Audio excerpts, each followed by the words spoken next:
Hi guys, welcome to On Air with Sid. This is Siddharth Thakkar and here's my friend Ronaldi, who is a fellow intern at Allianz Global Investors. For today's episode, we are discussing value investing with the Chief Investment Officer at Allianz Global Investors for UK Equities. His name is Simon Gergel and Ronaldi will tell you a bit more about him now. So just a brief overview. 35 years of experience in this space, UK Equities. Over the last 10 years, on an annualized basis, he's outperformed his benchmark by 2.2%.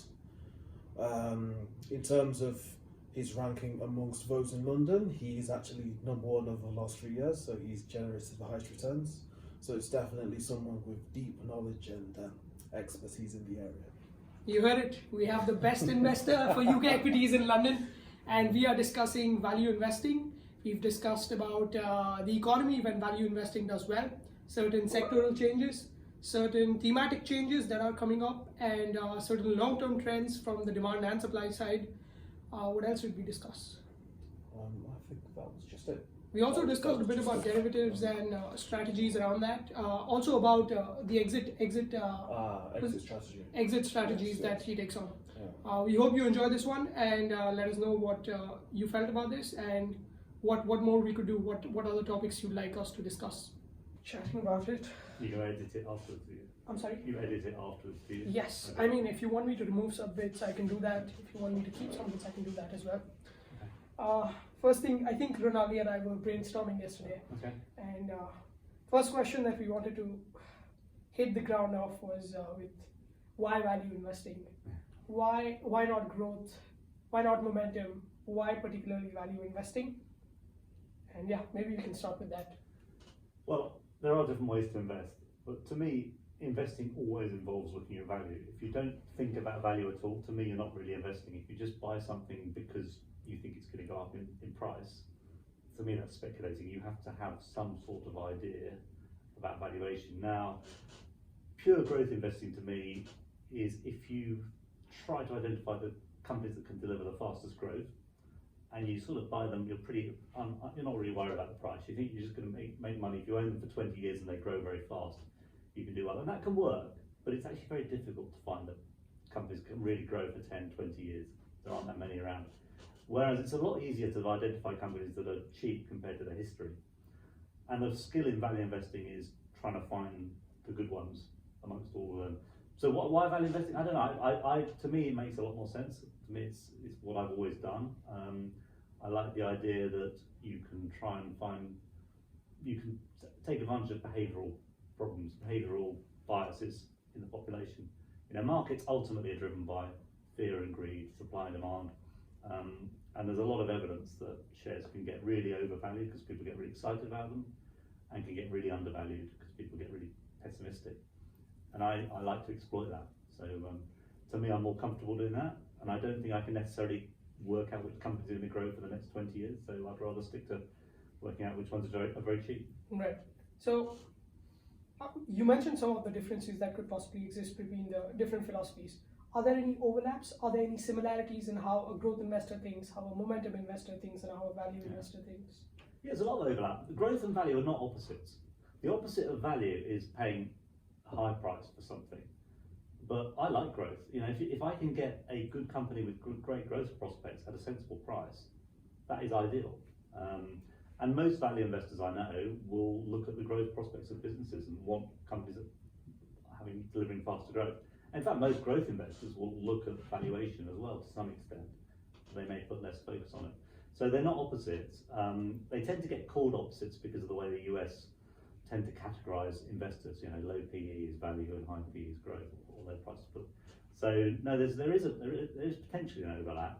Having said that, the type of companies that value investors tend to be more comfortable with often aren't the highest growth businesses where there's the most technology risk, the most areas of trying to predict the future. Value investors in general don't like to try and predict the future too much, or don't try and predict the future is going to be very different to the past. So yeah, there are overlaps, but there are some differences. If that answers your question. Yes, it does.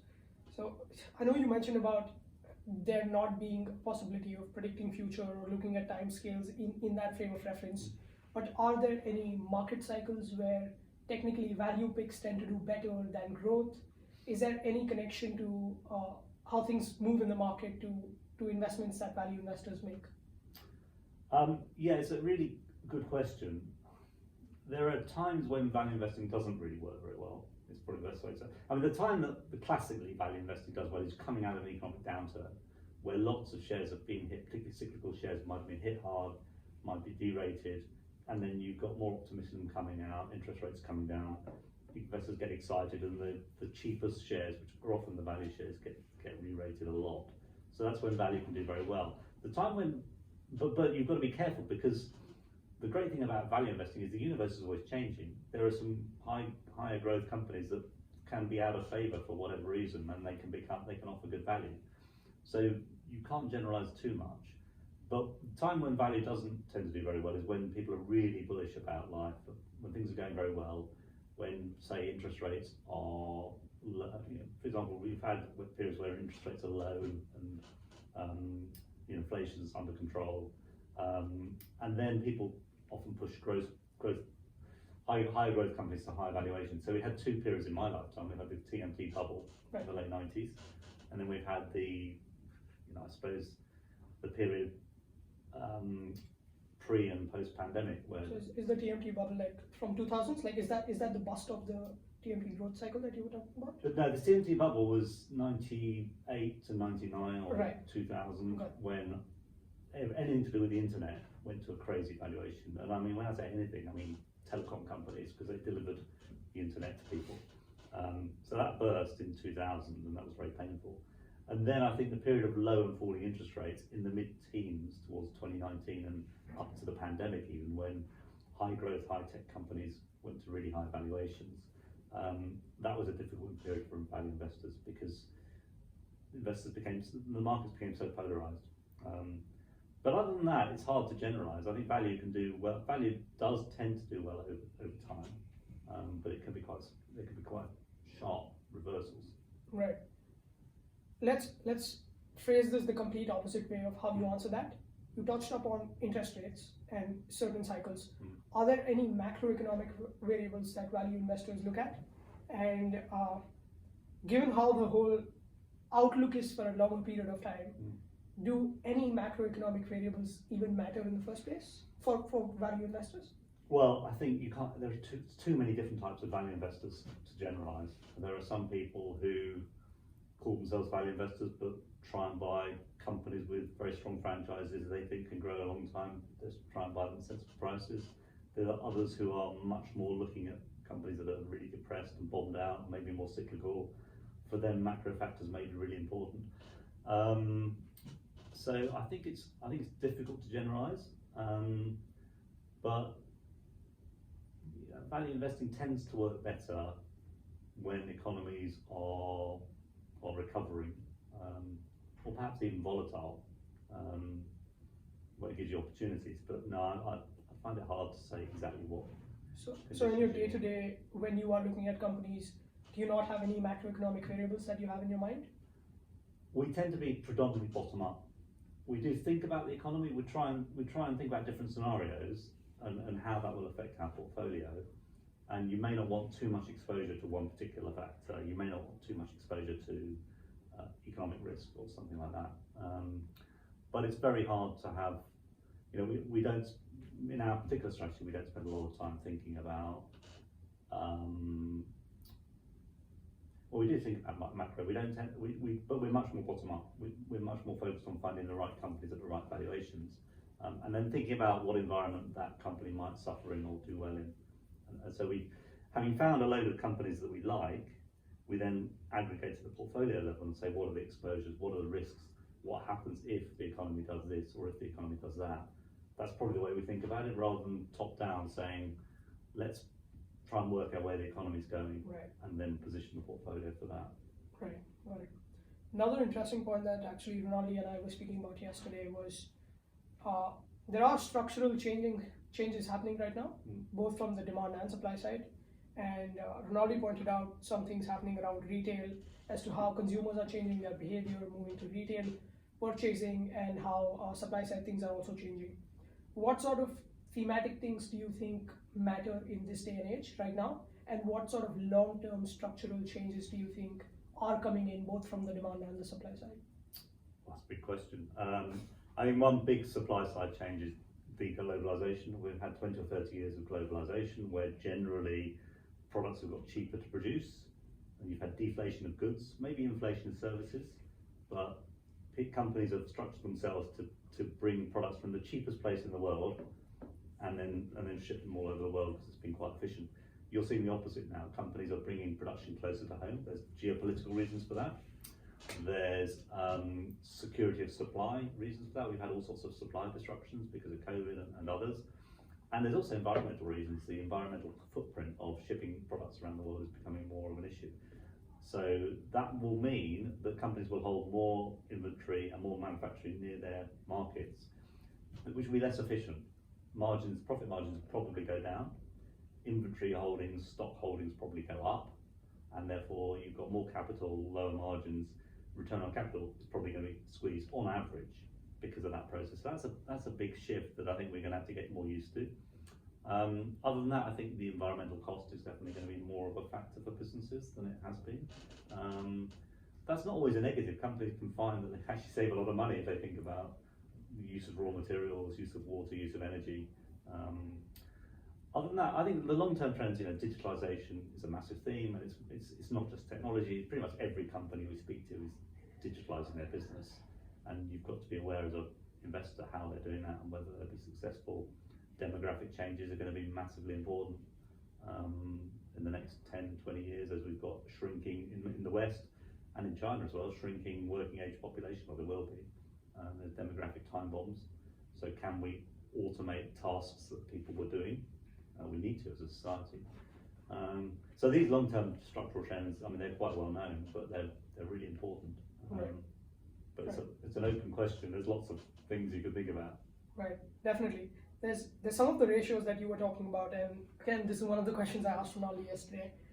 How do you qualify an investment as a value investment? What sort of things do you look at and say that here is some value that's untapped by the market? This is where I could probably come in. So you have ratios. What else do you have? And also, if you have ratios, what particular ones do you look at? Yeah, I think this is very personal to our style, my style, because there's lots of different ways of doing this. We look at three things on a company. We look at the fundamentals of the business. We look at the valuation, I'll come back to that, and we look at something called themes, which is how things are changing, a bit like the structural trends you're talking about. So if we can find a good business, sound business, with supportive themes, then it comes to valuation. And what we tend to look at is how does the valuation compare to where this company has traded at in the past, where all its peers trade at, value compared to the rest of the market. We look a lot at free cash flow yield, so how much cash do you get from this business after they've spent money on maintaining their operations and growing, so how much cash we've got left at the end of the year compared to the market value. That's a good measure you can look at across the market. But there's no one rule for every company. Some companies, asset values are more important. But for many, for a sort of ongoing sustainable business, free cash flow yield is quite an interesting way to compare businesses across different sectors. And you would pay more for a company, going back to the earlier conversation, with higher growth, with a better franchise, with higher returns. But that's a good way of looking to start with. Right. You have a particular portfolio composition in terms of how much you want to be invested in certain sectors, be it from the point of view of how much risk you want to take. Is there a consistent philosophy that you follow about how much you want of certain sectors, certain risk limits, etc.? Well, we will start by looking at the opportunity set of companies that we can invest in.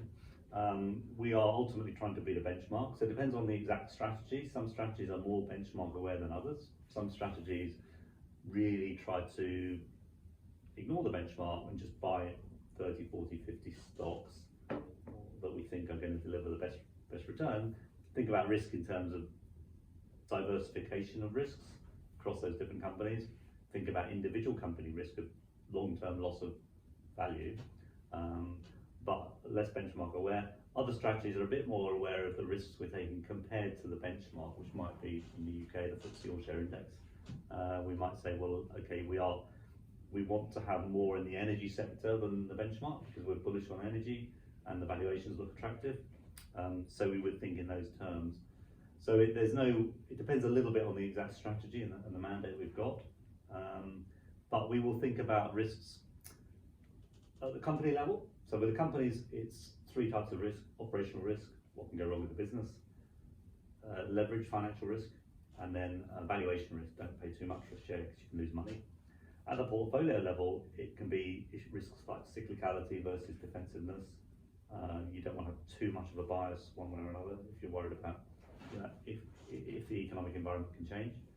In the UK, there's a big focus on domestic versus international, because the stock market can move very differently between domestic stocks and international stocks.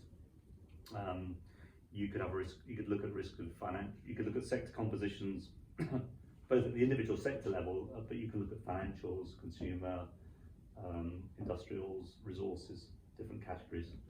So yeah, it's a big question, and it's as much an art as a science, really. You have to get a feel for the overall portfolio, how it's likely to perform in different scenarios, and then what are the actual numbers telling you about the risks you're taking. Right. So there's so many pull-out questions I have from that answer. There's a lot there. You spoke a bit about risk, which I also want to touch upon, and also a bit about portfolio composition and more specific around that. How important do you think is diversification for a value investor? Because oftentimes when you hear value investor talk, their first core philosophy is, well, if you know and you've studied what you're investing in, then it doesn't matter spreading out your eggs in all the baskets. When you know where the value is clearly missing. What do you think about that?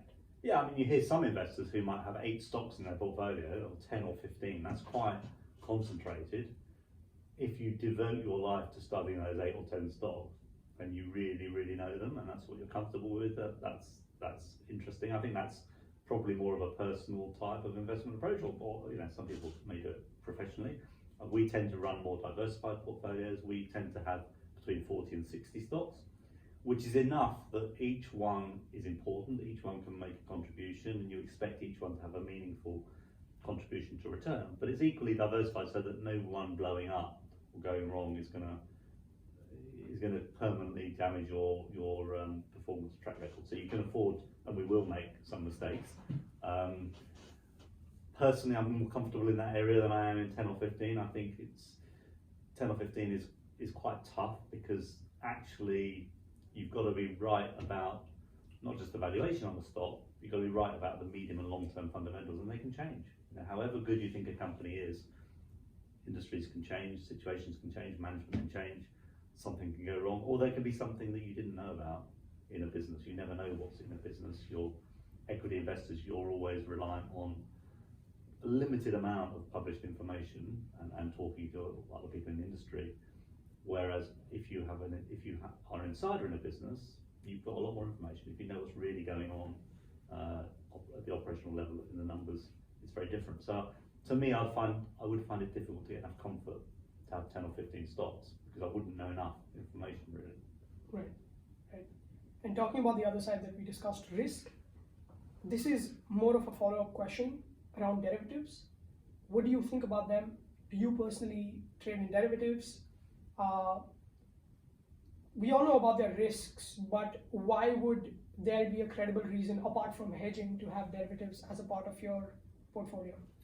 We don't regularly use derivatives for hedging. I mean, we have the capability if we needed to for outflow or inflow to manage money. The only time we use derivatives in some of our income strategies is to write covered call options, which is a way of generating a bit more income. So you're effectively saying, I've got this stock in my portfolio. I think it's currently worth £10. I think it's worth maybe £11. But if someone's willing to pay me £12 in the next 3 months, then I'm willing to sell part of my shares at £12. And so by giving them that option to take those shares off you at £12, you lock in a bit of money, which is income. If you get exercised, you end up selling the share at the level you're happy to sell it at. If you don't get exercised, you've just got a bit of extra return. So we do that, but it's at the margin. It's not going to make a massive difference to our performance, but it adds a bit of income. Otherwise, we don't really use derivatives. But there's no reason why. I mean, the derivatives, it sounds frightening as a word, but there's lots and lots of different ways of using derivatives, and there are some perfectly valid strategies that use derivatives. you might, for example, want to hedge the market exposure and just concentrate on that, picking stocks that can outperform. And so you could take a strategy which hedges the market risk and gives you the alpha, gives you the outperformance or underperformance that you can deliver. Right. Talking about the people who use it the most, why do you think, this is one of the questions I think Rinaldi proposed, which is, I think, a great question. Hedge funds use them quite a lot. But we do see that there is no middle ground for hedge funds. Again, as pointed by him, they either make it or they don't. And we see that most of the hedge funds don't perform better than the market average. Why do you think that is? Well, you've got to differentiate between market neutral hedge funds and hedge funds that are trying to outperform the market. So when you say hedge funds don't perform better than the market average, obviously it wouldn't make sense to compare a market neutral for hedge fund with a market average. But so which ones are you talking about, I suppose? We're talking about the ones that you constantly work to. The benchmarks against, for example, the FTSE. Yeah. There are quite a few of those sort of middle market type hedge funds that benchmark against those. They're the ones that, on average, when you read data about them, they typically don't have a negative alpha. Well, I'm not sure what they're doing differently. It's very hard to talk in generalities. I mean, clearly, if you're charging higher fees, you need to deliver higher performance to deliver value for money ultimately for clients. And some hedge funds charge higher fees, and they may have higher leverage. It's a really, I can't really answer that. But many managers don't deliver outperformance to the markets. It's not easy. You've got to have some sort of edge, some sort of reliable process, or some sort of differentiation, and you've got to be more right than wrong. It's not an easy business. The markets, although markets aren't efficient, they're not reliably, systematically inefficient. Right.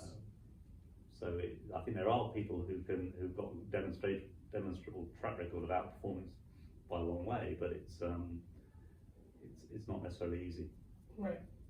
I have to ask you this question because this is my personal favorite one. It's always hear Michael Berry talking about how markets are significantly overpriced in general. Why do you think that is? Why do you think he has that outlook? Sorry, who's that? Michael Berry. Okay. Why do you think he has that outlook? And do you agree with him? Do you think the markets are generally overpriced right now? I think there's a massive difference between different types of markets. I'm more of an expert on the UK. The UK stock market is not expensive compared to its history. When I look at the companies in the UK market, most of them look reasonable value. Some look really, really cheap. There's a few that still look quite expensive in absolute terms. I can't really speak for the other markets. On headline numbers, they don't look particularly cheap, particularly America. Looks a bit more pricey, but it's not as expensive as it was. But I don't have a really strong view on other markets. I've got more of a view on the UK, and if I see the average company in the UK stock market on about 13 times earnings with a dividend yield of 3.5 and a reasonable cash flow yield, I don't think it's expensive particularly. And you can go through sector by sector or stock by stock, and many of them look pretty sound. And clearly the economic outlook's difficult, but on a 2 to 3 year view, they look pretty good value. Right, that's good to know. It's contrasting perspective. It's good to know that. You did mention about how all of this also comes in with, it's an art more than a science, right? And the more time you put to an art, the better you can perfect/master it. So I would say both. It's art and a science. Right. Some of it's elements of judgment and feel, but there's quite a bit of science behind it as well. Right. And regardless of it being a mixture of both or either one, it requires a significant amount of time that you have to put in to master it. You've been in the industry since quite a long time. You are known for being one of the best at what you do. Tell us about that period you've spent in the market, how that comes into help when you're looking at let's say, a value stock. I'm sure you have the numbers, the measures, but there has to be something that a significant amount of history in the market has also given you. Can you touch on that? Yeah, I mean, you do see patterns time and time again. You see behavioural biases that people have, and you can reference situations you've seen before. You've got to be very careful because situations are never quite the same. I like to think of elephant and the goldfish. So the elephant has perfect memory, remembers everything, and that's a great asset sometimes to have that knowledge base to say, I've seen that before. this is what happens in this situation, and that can be really helpful. The goldfish, metaphorically, goes around the bowl, and every time it goes around the bowl, things look different. We've never seen it before. And you should see, when you look at the company, you should always say that things might be different. I want to have a fresh view. Circumstances do change. A company that did well for 20 years might not do well for the next 5 years or the next 1 year. So you have to be open-minded, and you need to combine those two things. And having been in the market a long time, clearly I've got a lot of elephant in me. I've got a lot of knowledge of things that have happened and I've seen work, but I've got to be careful not to be too biased by that. I think I've learned a lot of things in that time. I've learned, I've combined what I started for a company that was very much value orientated and really value almost meant buy anything on a low multiple. And I think what I've learned subsequently is actually just buying something on a low multiple isn't enough. There are often very good reasons why shares are on low multiples, often structural challenges in companies, value traps, which is massively important. And quality is important, and growth is important, and structural trends are important. So I've learned to bring those in. I think I've got better at when to sell a share, and some of that is about being disciplined on the valuation side, but also it's about realizing as things get better, you can justify a higher valuation. And many of the people who start buying a share when it's recovering are looking at it with a fresh, completely different view to the one you might have done when you bought it at a cheap level. You can't afford to get carried away with that. Still got to, if you're a value investor, you've still got to sell when you think it's getting fully valued. But you can be a bit more, what's the word? I don't know.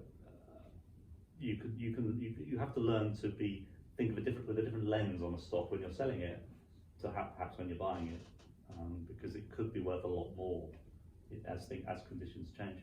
So yeah, I bring in those different things, but it's hard to put your finger on exactly what it is.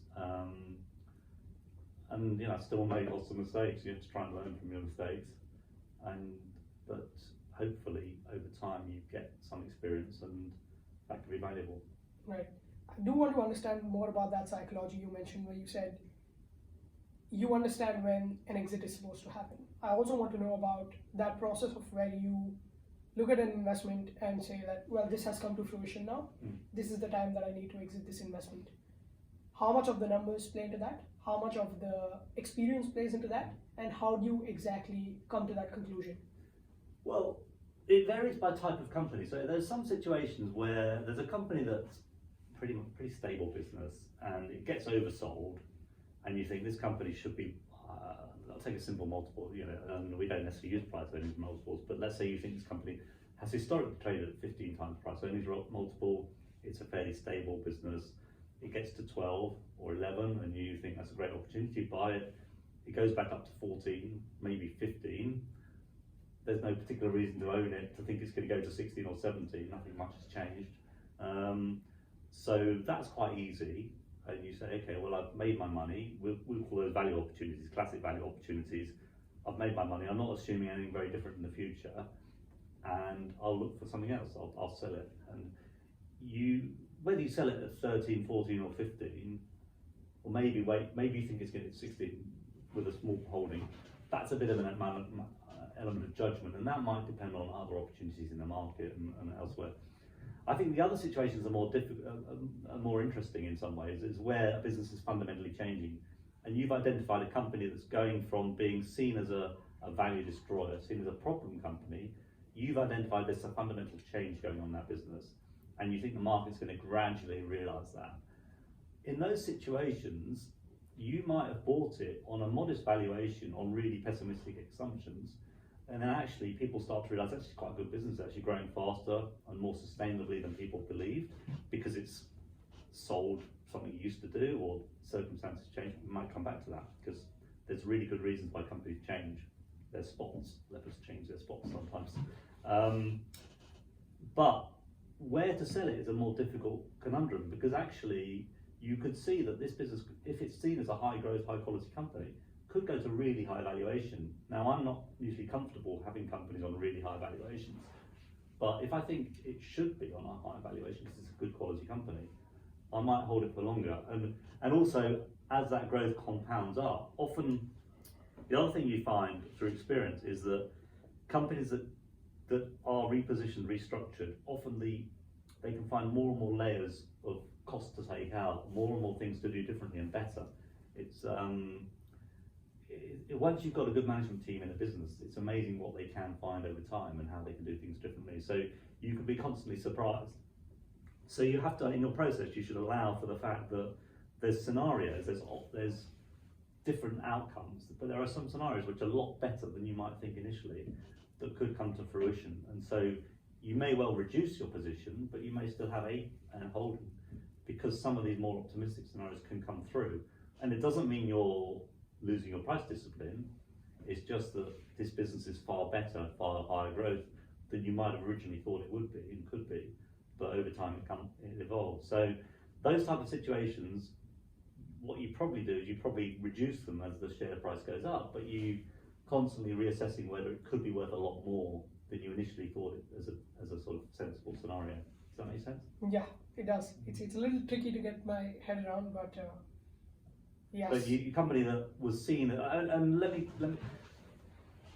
There's one thing that a lot of investors don't understand is that difficult industries with poor economics, where companies aren't making great returns, they repel capital. You know, investors don't want to invest in those industries. People pull out. You get consolidation. You get companies merging together to cut costs, become more efficient. Those industries change. You know, industries don't destroy value forever. I mean, some might if they're structurally challenged, but many don't. Many just, what you find is actually over time, because the economics have been so horrible, capital's come out. Those people that are left have consolidated and start making better returns. And so you can see the fundamental, what was a poor industry, I don't like that phrase, can become quite a good industry for investors because of consolidation. And equally, and we know this much more often, great industries attract lots of capital, lots of competition, and those good returns can get eroded away.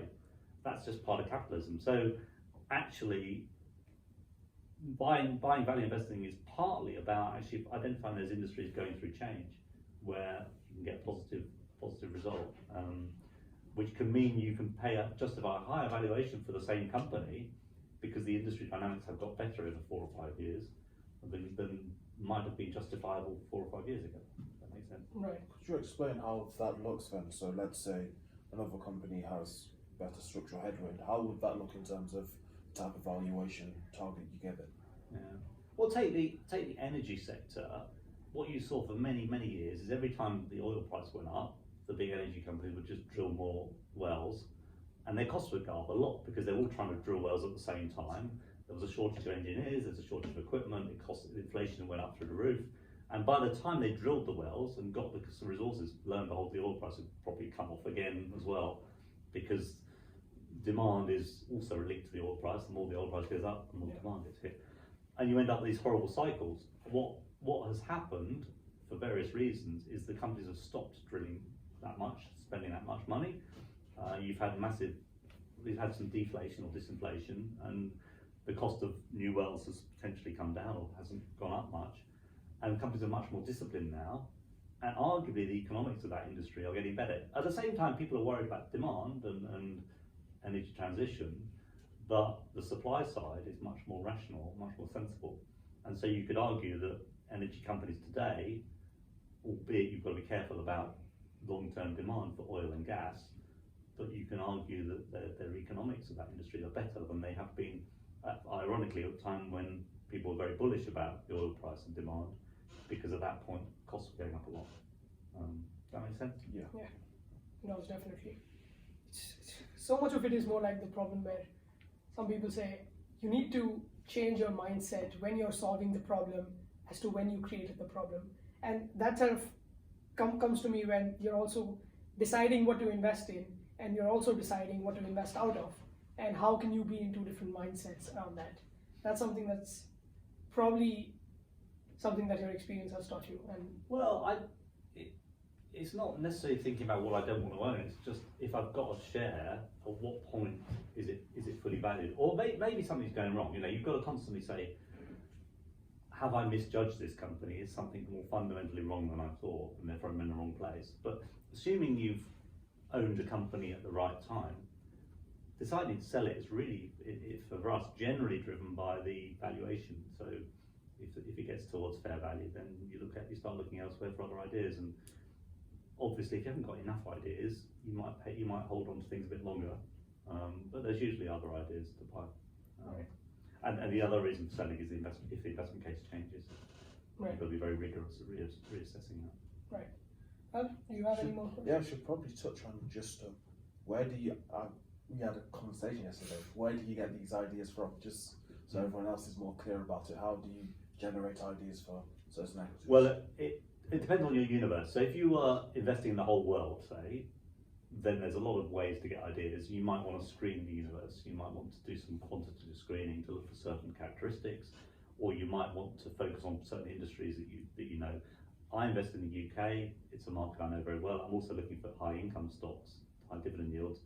There aren't that many. I mean, there's probably, of the top 350 companies, which is the vast majority of the market, there may be 120, 130 that have a dividend yield above the market. So that's my normal universe. I'm also interested in stocks that might drop into that from above. But most of those companies I've got pretty good knowledge about because I've been around doing this for a long time. Some of them, we've got colleagues who know them, who've been looking at these businesses. Some of the ones I don't know. There's a lot of information around out there. I look at which companies have, typically looking for new ideas, I'm looking for companies where they look very cheap, so they might have a low valuation, or they may have underperformed a lot. So they could be interesting from a behavioural point of view. So I look at those type of companies, but I'm lucky, I suppose, fortunate that I know my universe pretty well, and it's not a particularly large universe.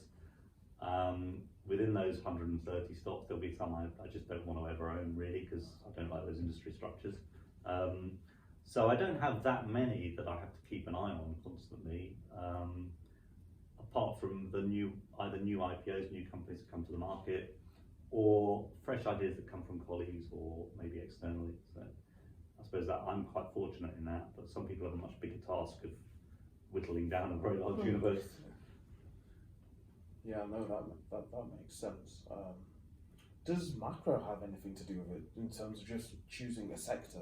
Say, for example, right now, consumer cyclicals, trading on deep valuations, to use, that's just obvious that there'll be something there that, has a good upside. You might. I mean, we tend to notice that sectors are very, very cheap because you see the individual stocks, you see the opportunities, you see the share price movements, and you might start to say, well, okay, that's interesting. Are there other peers around?